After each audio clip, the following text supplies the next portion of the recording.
नमस्कार दोस्तों, समस्याएं आपकी समाधान हमारा के YouTube चैनल में मैं जतिन सहगल आप सभी लोगों का स्वागत करता हूं।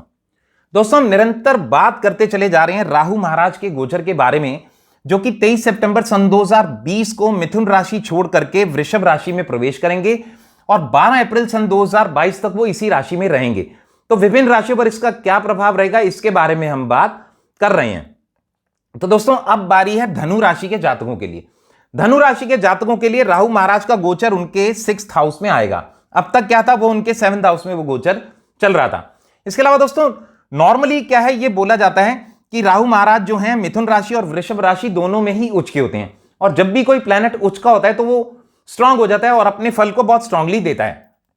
इवन ये भी कहा जाता है कि वो हमेशा मैलेफिक प्लैनेट है, खराब रिजल्ट ही देता है। पर दोस्तों, मेरा ऐसा बिल्कुल मानना नहीं है, बल्कि मैं राहु को मानता हूं अचानक का वो प्रतीक होता है, सडननेस का वो प्रतीक होता है। जो भी फल वो देता है सडनली दे देता है। इसके अलावा बुद्धि विद्या का भी वो कारक होता है, मां सरस्वती का आशीर्वाद रहता है, और ब्रेन का, सबसे बड़ी बात ब्रेनी, जिनका भी राहु का कहीं ना कहीं इन्वॉल्वमेंट होता है वो बहुत ब्रेनी होते हैं, क्योंकि राहु के पास ऊपरी धड़ है, सिर्फ सिर का हिस्सा है।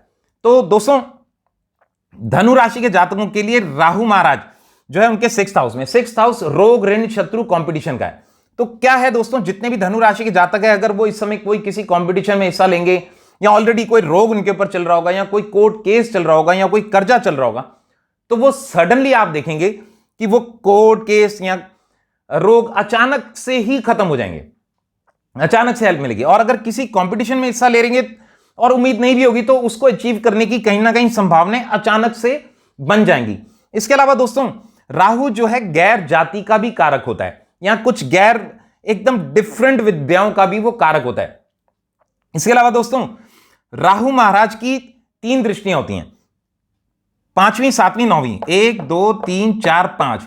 आप देखें दोस्तों, 5वीं दृष्टि उनके 10th हाउस पे जा रही है। जितने भी धनु राशि के जातक है, 10th हाउस हमारे प्रोफेशन का, हमारे कर्म का होता है। तो ऑब्वियसली कोई ना कोई हो सकता है, आपने कोई कंपटीशन अचीव किया तो सडनली आपकी जॉब लग जाए, यानी समझ, अगर आप कोई जॉब के बारे में सोच रहे हैं, तो कोई कॉम्पिटिटिव एग्जाम देने के बारे में सोच रहे हैं, तो ऐसा हो सकता है जो बहुत समय से आप अचीव करना चाहते थे वो नहीं कर पा रहे थे, तो अब आप वो कर पाओगे और सडनली हो सकता है आपकी जॉब लग जाए। या कुछ ऐसा हो सकता है कि कई बार प्रमोशन के लिए भी हमें कुछ कॉम्पिटिटिव एग्जाम्स या कुछ देने पड़ते हैं, क्योंकि अब आप इस समय राहु के पीरियड में आप ब्रेन लगाएंगे, तो कहीं ना कहीं वो ब्रेन आपका बहुत तीक्ष्ण बुद्धि की तरह काम करेगा और आप उस कंपटीशन को क्रैक करके अपनी जॉब को लगवा लेंगे।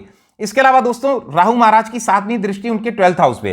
12th हाउस क्या है, दूर जगह, विदेश या इस प्रकार की बातें हैं। इसके अलावा हॉस्पिटल का भी होता है। जैसे मैंने बोला, हो सकता है बहुत पहले से कोई बीमारी चल रही हो, तो ऐसा हो सकता है अचानक हॉस्पिटल में एडमिट हो और फटाफट उस से ठीक होकर के आप घर वापसी आ जाएं, आपके लिए बढ़िया। इसके अलावा हो सकता है कि कहीं दूर जाना पड़े, भाई कॉम्पिटिटिव एग्जाम दिया, जॉब लगी, तो भी आप कहीं विदेश में कहीं सेटल हो गई, या इंडिया में ही, जैसे मान लीजिए फॉरेन एग्जांपल, आप दिल्ली में रहते हैं तो बैंगलोर, बॉम्बे, पुणे, कैलकाटा, कहीं भी आप शिफ्ट हो जाते हैं, तो ये भी है। जैसे मैंने बोला, क्योंकि गैर जाति वाली बात भी वो करता है, जहां पर रंग भेद, भाषा, खान पान बदल जाता है, तो ऐसा होता है। जैसे फॉर एग्जांपल, आप दिल्ली में यूजुअली आप हिंदी बोलते हैं, बट सडनली अगर आप बैंगलोर में शिफ्ट होते हैं तो आपको वहां पर कन्नड़ भाषा मिलेगी। तो ये चीजों का फर्क होता है, खान पान में फर्क मिल जाता है। तो ये राहु इन सब चीजों का प्रतीक है। इसके अलावा दोस्तों, राहु महाराज की 9वीं दृष्टि उनके 2nd हाउस पे।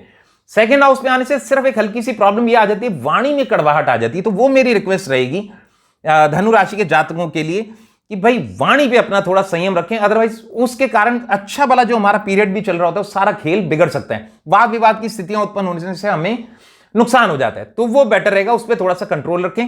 अदरवाइज आपका जोड़ा हुआ धन होता है 2nd हाउस, वो बढ़िया हो जाएगा। आपका कुटुंब बढ़ने की संभावनाएं हो जाएंगी आपकी, क्योंकि 2nd हाउस कुटुंब का भी होता है, वाणी का भी होता है, और जोड़े हुए धन का यानी बैंक बैलेंस का भी होता है। तो ओवरऑल में अगर हम देखें तो धनु राशि के जातकों के लिए ये राहु का गोचर अच्छा ही फल लेकर के आया। पर दोस्तों, जैसा मैंने हमेशा बोला कि ये जो गोचर होता है वो केवल जो है ना हमें डिलीवर करने आता है। एग्जैक्टली सबसे पहले हमारी जन्म कुंडली ही काम करती है, जो कि हमारी जन्म तिथि, जन्म समय, जन्म स्थान के अनुसार तैयार होती है, और उसमें प्रेजेंटली चल रही महादशा, अंतरदशा यही बताए, अगर वो अच्छे नक्षत्र में है और वो यही बताए कि सब अच्छा चल रहा है, तो ऑब्वियसली हमारे साथ सब अच्छा होता है।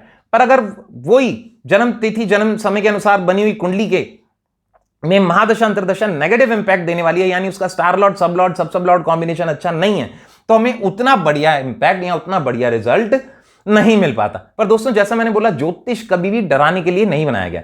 एक चीज हमेशा से बोलता रहा हूं और बोलता रहूंगा कि astrology is a divine science, no one can change your destiny but yes you can balance the things. यानी ज्योतिष एक दिव्य विज्ञान है, भाग्य आपका कोई नहीं बदल सकता, परंतु हां आप अपने जीवन में होने वाली घटनाओं को थोड़ा संभाल अवश्य सकते हैं पॉजिटिव कर्मस करके।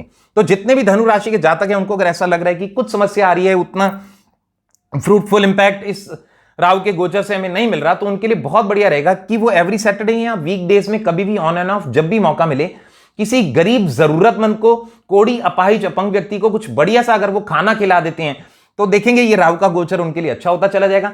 इसके अलावा यदि आपको कोई ऐसा व्यक्ति मिलता है जो कि बहुत बीमार है, गरीब है, उसके पास अपने इलाज के लिए पैसे नहीं है, तो आप उसके इलाज में कुछ मदद कर सकते हैं, जैसे कुछ डॉक्टर की फीस दे दी या कोई दवाई वगैरह अगर आपने उसको दान दे दी, तो आप देखेंगे तो भी ये राहु का गोचर आपके लिए अच्छा होता चला जाएगा। बाकी मेरी शुभकामनाएं धनु राशि के जातकों के साथ हैं। इसी के साथ मैं अपनी वाणी को विराम देता हूं। मैं जतिन सहगल, समस्याएं आपकी, समाधान हमारा, यूट्यूब चैनल। धन्यवाद।